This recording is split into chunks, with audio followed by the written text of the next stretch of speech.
Salut tout le monde! Bienvenue à cette toute nouvelle émission de QC StarCraft. Mon nom est 21 et je suis avec mon très bon ami The Engineer ce soir. Comment ça va? Écoute, ça va très bien. Et toi, comment ça va? Ça va super bien. On a une petite partie aujourd'hui. Non, même pas seulement une partie aujourd'hui. On a un 3 de 5 au complet pour vous? Oui, un 3 de 5 et des parties de coréens aujourd'hui. On s'est dit pourquoi pas, on fait rarement de la Corée, hein? Donc, ouais. On se lance. Et voilà, on se lance. Je vais me permettre oui, de présenter les joueurs. Je vais présenter les joueurs. Donc, on a ici Lozira qui a gagné le GSL Code A en mars et il est arrivé deuxième place au MLG Columbus. MLG qui s'est passé assez récemment. Et on a en haut à droite de l'écran ici OGS Top, un autre coréen. Qui a gagné le GSL Code A, mais en janvier. Donc, deux champions qui s'affrontent ouais, c'est ça, deux champions presque qui ont gagné, mais presque en même temps, dans le fond, à 2 mois d'intervalle. Donc, on a vraiment deux joueurs de très bon calibre aujourd'hui qui s'affrontent. Oui, donc, notre première carte est Crossfire, si je ne me trompe pas. Crossfire qui est une carte qui était très populaire dans Brood War. Note bien, particularité de la carte, l'expansion naturelle est en direction de l'adversaire. Je trouve ça très intéressant. Le milieu de la carte a souvent été un peu controversé parce qu'il est très étroit. Donc, des siege tanks sont très effectifs dans ce sens de la carte. Oui, les Zerg ont souvent beaucoup de misère à gagner des parties dans cette carte.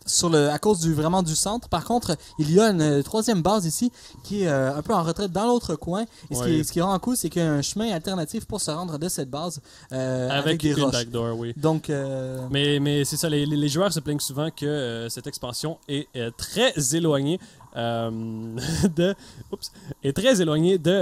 leur base. Donc, ça encourage vraiment des jeux avec des armées très volatiles, qui se déplacent très vite, finalement. Oui, dans le fond, fait que on pourrait très bien s'attendre, si on regarde du côté de la production, à avoir, par exemple, Mutalisk et Speedling. De la part de Lozira, ce serait un très bon choix. Et de la part de joueur Terran, mais pourquoi pas des Siege Tanks, parce que cette carte est très bonne pour avoir des stratégies également de contrôle du terrain. Oui, exactement. Et je viens de fermer le rideau car il fait vraiment chaud et je suis torse nu.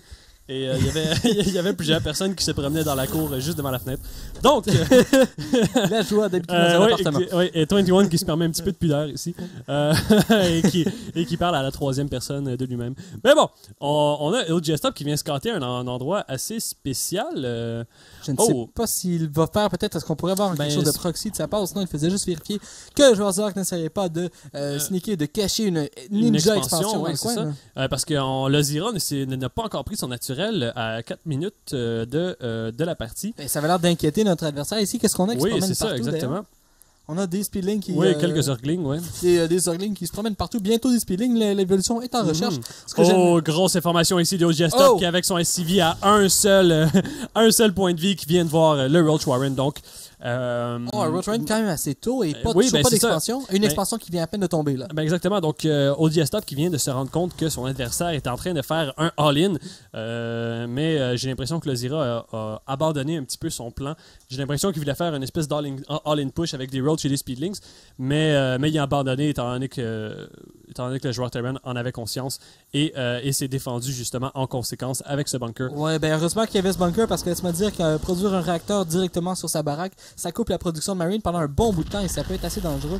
Des Siege Tanks ici qui commencent à être en production de la part de OGS Stop. Et par contre, OGS Stop, et ce que j'aime bien ici, c'est qu'on a, si on regarde du côté du nombre de récolteurs, on a une petite avance déjà pour le joueur Terran, en plus du fait qu'il a des mules. Donc, il devrait être en bonne position du côté de l'économie. Je me demande ce que Lozira va faire pour compenser.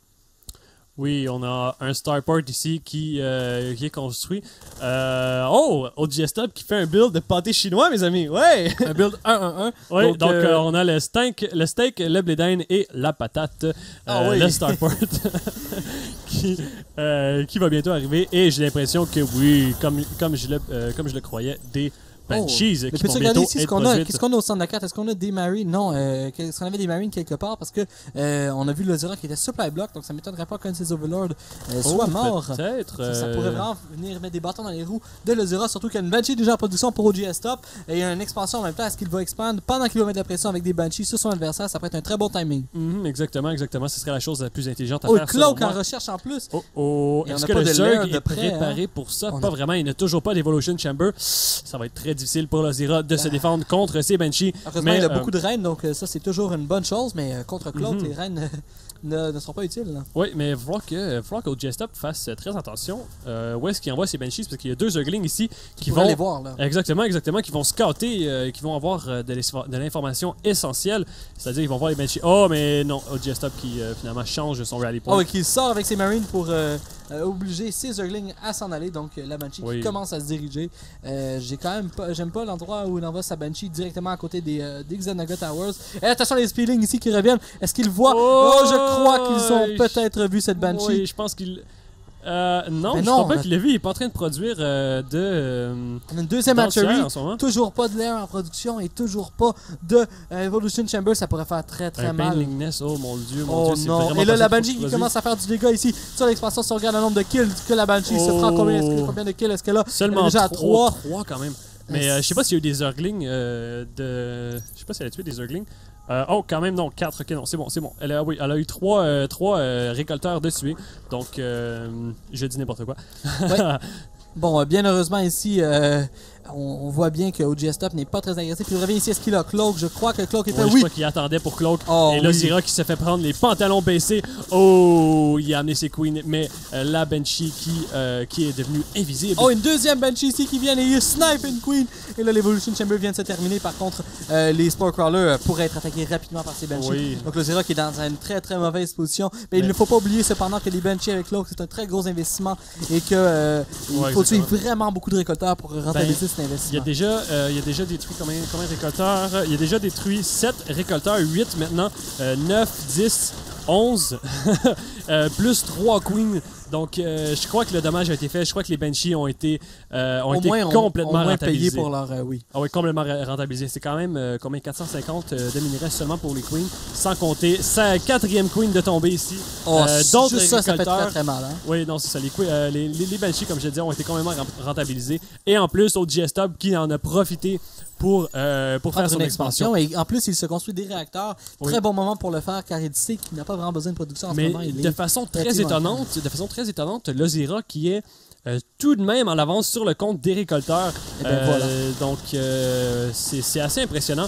Mais, oh, une Banshee qui tombe et la reine ici qui s'en vient.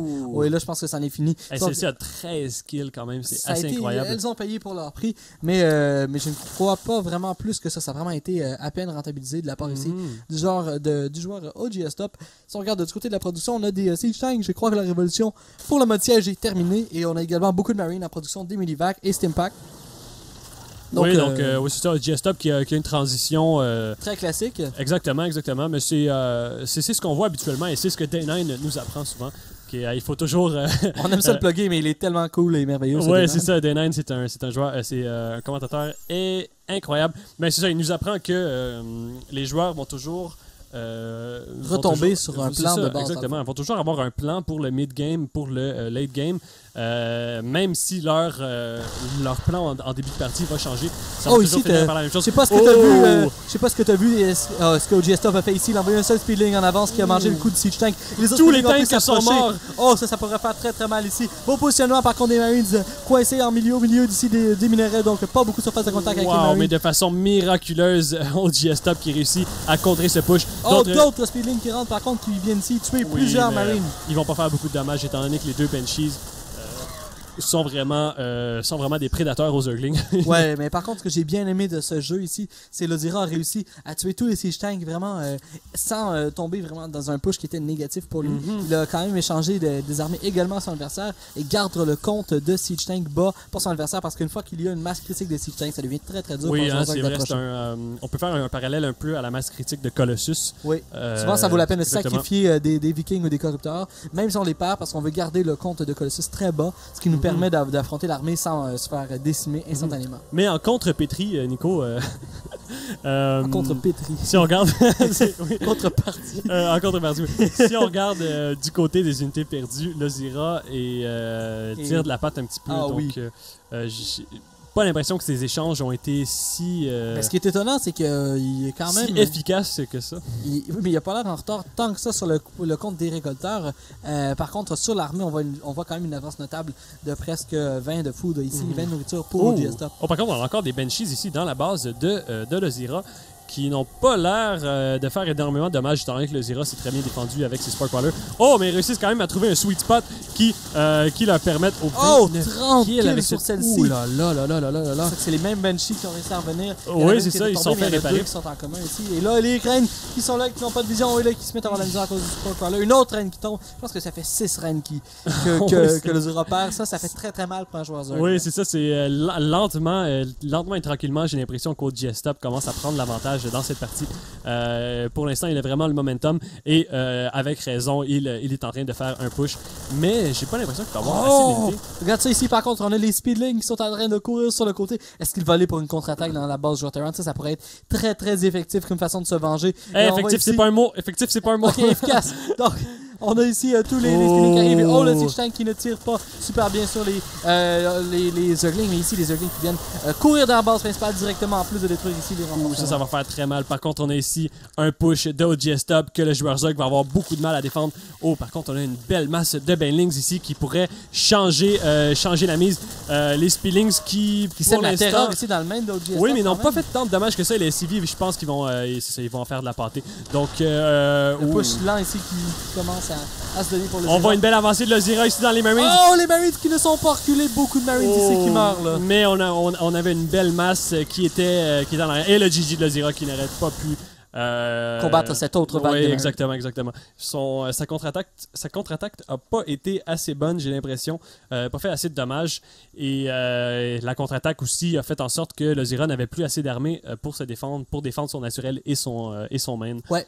Donc, très beau jeu de la part des deux joueurs, mais on a encore plein d'autres parties pour ce 3 de 5.